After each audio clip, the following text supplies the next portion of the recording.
Bismillahirrahmanirrahim. Assalamualaikum warahmatullahi wabarakatuh. Alhamdulillah wa syukran lillah wassalatu wassalamu ala Rasulillah wa ala alihi wa sahbihi wa mawala wa la haula wa la quwwata illa billah amma ba'd. Alhamdulillah, puji syukur kepada Allah Subhanahu wa taala, salawat beserta salam untuk baginda Rasulullah Muhammad sallallahu alaihi wasallam.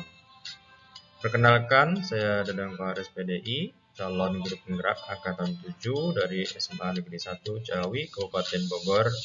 Izinkan pada kali ini menyampaikan refleksi modul 11 dan aksi nyata penerapan filosofi pendidikan Ki Hajar Dewantara di kelas.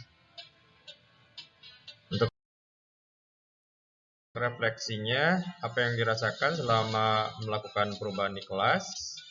Awalnya yang saya rasakan bingung mau melakukan perubahan apa, kemudian juga ragu-ragu karena belum percaya diri untuk melakukan perubahan, dan tentunya akan banyak tugas yang dilakukan untuk berubah.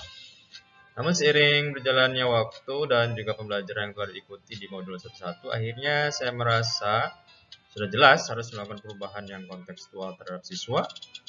Dan yang kedua, yakin dengan perubahan yang akan dilakukan untuk menyenangkan siswa. Dan yang ketiga, banyak hikmah dan hal tak terduga didapatkan dari perubahan yang dilakukan. Adapun sikap reflektif saya terhadap murid dan pembelajaran, yaitu adalah pertama, perubahan mindset terhadap murid, yang awalnya memposisikan murid sebagai objek pembelajaran yang mengikuti instruksi, menjadi diposisikan sebagai mitra dalam pembelajaran yang dapat berkolaborasi antara guru dengan murid. Perubahan yang kedua adalah perubahan desain pembelajaran dari desain pembelajaran satu arah dan instruksional menjadi desain belajar yang melibatkan siswa berkreasi dan suasana yang menyenangkan dengan bermain atau ice breaking. Ide atau gagasan apa yang timbul sepanjang perubahan? Tentunya adalah ide dan gagasan yang berorientasi dan berpihak kepada murid. Di sini ada 4 poin. Yang pertama, kemanfaatan materi pembelajaran, yaitu mengasosiasikan kemanfaatan materi pembelajaran dengan kehidupan nyata. Yang kedua, pendekatan untuk memberdayakan, yakni melakukan pendekatan yang dapat memberdayakan siswa dalam pembelajaran. Dan yang ketiga, menyenangkan dan bermakna, yaitu mendesain pembelajaran yang menyenangkan namun bermakna bagi siswa. Dan terakhir, refleksikan pengalaman belajar, yaitu membiasakan siswa melakukan kegiatan refleksi di akhir kegiatan pembelajaran. Berikutnya tentang pembelajaran praktik baik yang sudah dilaksanakan di kelas yang saya ampu. Di antaranya yang pertama, bersihkan sampah sebelum pembelajaran. Jadi siswa dibiasakan membersihkan tempat duduknya dan juga area sekitar mereka mau belajar untuk bersih dari sampah dengan memungut dan menyapunya. Kemudian yang kedua, memakai seragam yang menutup aurat dan rapi. Sebelum belajar, diperiksa dan dipastikan bahwa siswa memakai seragam yang menutup aurat dan juga rapi, seperti dimasukkan bajunya untuk laki-laki tidak ketat, kemudian juga tidak bolong dan lain sebagainya. Dan yang ketiga, tadarus Al-Quran di awal pembelajaran. Insyaallah ini senantiasa dilakukan di jam pertama awal pembelajaran selama kurang lebih 10 menit.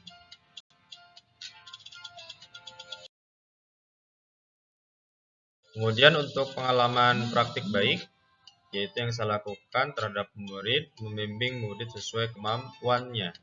Di antaranya adalah membimbing dalam melakukan pembelajaran membaca Al-Quran terhadap mereka yang belum bisa sama sekali, ya, sudah mengenal huruf tapi belum bisa baca dan lain sebagainya. Dengan kemampuan-kemampuan itu melakukan pembimbingan yang berbeda secara metode maupun secara media yang gunakan, sehingga ini perlu penyesuaian ya dengan kemampuan siswa dalam membaca Al-Quran.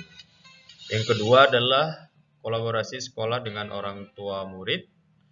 Kemudian yang ketiga, pembiasaan sikap religius.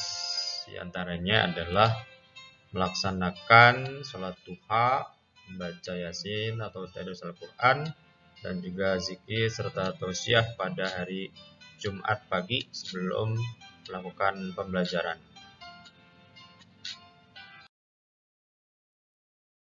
Adapun aksi nyata dalam pembelajaran di kelas yang berpihak pada murid yang saya lakukan, pertama adalah mengkondisikan siswa sebelum masuk materi pelajaran dengan ice breaking atau permainan yang bermakna. Kemudian yang kedua, melakukan pendekatan yang memberdayakan siswa untuk berkreasi. Ini diantaranya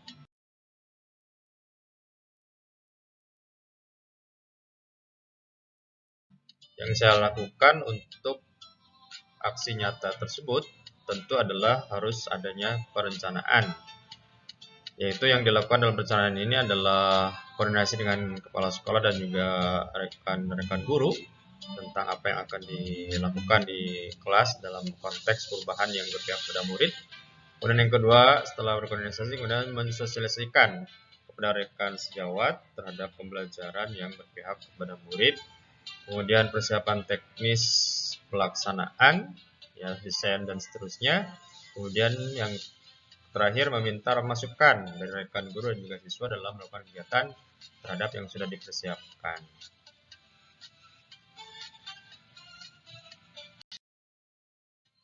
Berikutnya, pelaksanaan aksi nyata pembelajaran yang berpihak pada murid. Ya, di poin pertama adalah melakukan permainan bermakna sebelum masuk materi pembelajaran. Di mana pada pertemuan ini saya meminta siswa menggambar andai aku menjadi apa, kemudian menjelaskan alasan mengapa ingin menjadi yang digambar tersebut, kemudian menunjukkannya ke depan kelas. Ini diantaranya.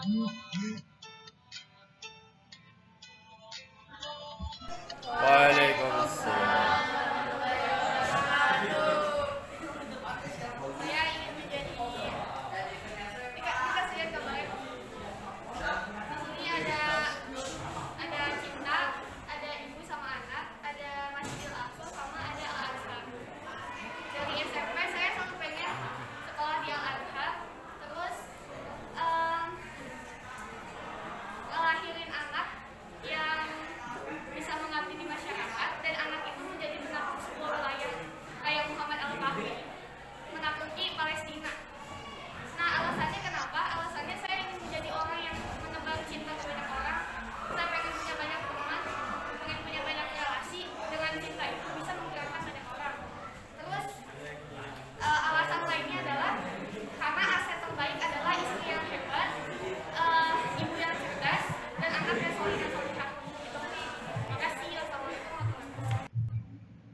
Ini orang yang kedua melakukan hal yang sama, yaitu menggambarkan ingin menjadi apa, kemudian alasannya dan menyampaikannya di depan kelas. Waalaikumsalam. Jadi kalau misalnya ditanya jadi pengen jadi apa atau seandainya nanti mau jadi apa, aku pengen jadi independent woman. Jadi bisa banggain orang tua, bisa beli apapun pakai uang sendiri tanpa lihat harga, bisa kemana-mana sendiri, terus gak bergantung juga sama orang lain.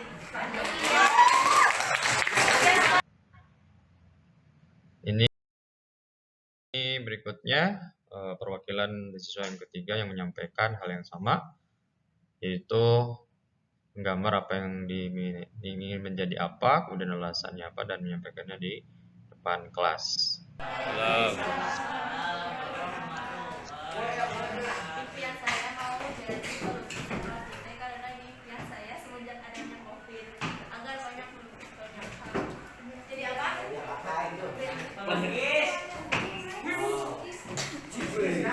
Jadi apa?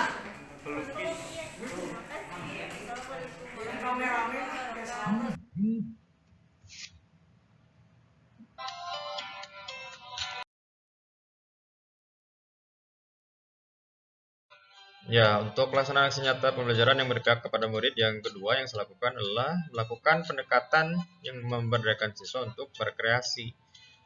Itu mendekati siswa, berkomunikasi dengan ketika mereka diskusi kelompok, ya mengarahkan, kemudian memberikan masukan, ya, kemudian menyampaikan yang harus dilakukan seperti ini, menjawab pertanyaan dan lain sebagainya, dan juga mengkreasikan ya hasil dari diskusi ataupun hasil dari tugasnya itu dengan yang mereka mampu untuk mengkreasikannya.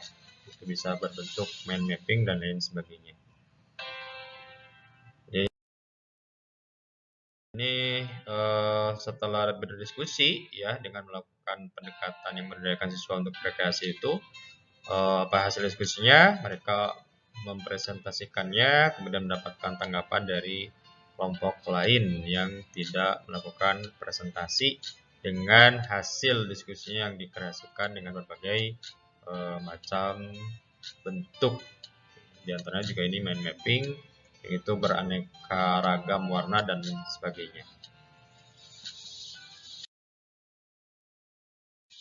Ini juga masih ya sebagai melakukan pendekatan memberdayakan siswa untuk berkreasi, yaitu bagaimana kita mendekati siswa ya sehingga apa yang kita tuju ya tujuan pembelajaran itu dapat masuk pada perasaan, yang membuat perasaan, kemudian juga dapat masuk pada yang menjadi benak mereka sehingga mereka dengan seperti itu dapat memahami pembelajaran dan dapat mengkreasikan dalam wujud karya yang mereka sesuai dengan kemampuannya.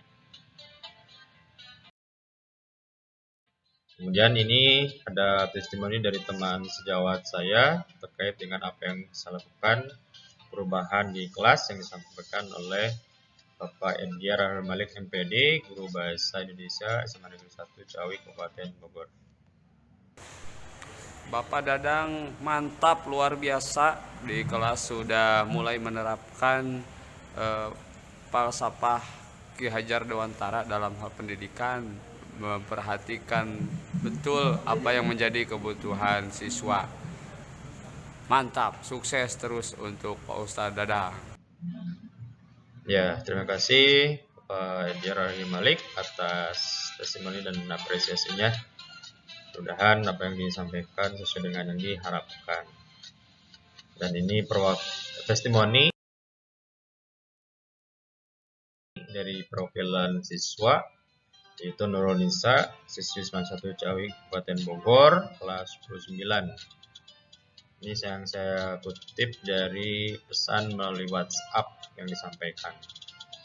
Di mana testimoninya mengatakan, menurut saya pembelajaran PAI dengan metode materi lalu presentasi itu membuat siswa-siswi lebih paham dengan materi, karena selain mencatat dan menghafal juga terulangi materinya dengan presentasi. Mengenai ice breaking kemarin, aku ingin menjadi apa, itu sangat membantu karena masih ada beberapa orang yang belum tahu who you are, ingin menjadi siapa, hingga bisa saja mengalami quarter life crisis atau sejenisnya. Lalu dipresentasikan oleh beberapa siswa terkait mau jadi siapa, akan menjadi motivasi dan pengingat akan kemana setelah ini. Sebenarnya lagi usaha buat jadi siapa. Secara langsung siswa berpikir tentang dirinya dan mulai merancang rencana ke depannya. Sebuah ide yang keren dan bagus. Ya, terima kasih dari siswi Nurul Nisa kelas 19 yang telah menyampaikan apresiasi dan testimoninya. Mudah-mudahan juga sesuai dengan apa yang diharapkan. Demikian refleksi dan aksi nyata penerapan pembelajaran yang berpihak kepada murid yang dapat disampaikan. Semoga dapat menjadi motivasi dan mengingat diri untuk melakukan hal yang berarti. Demikian, Assalamualaikum warahmatullahi wabarakatuh.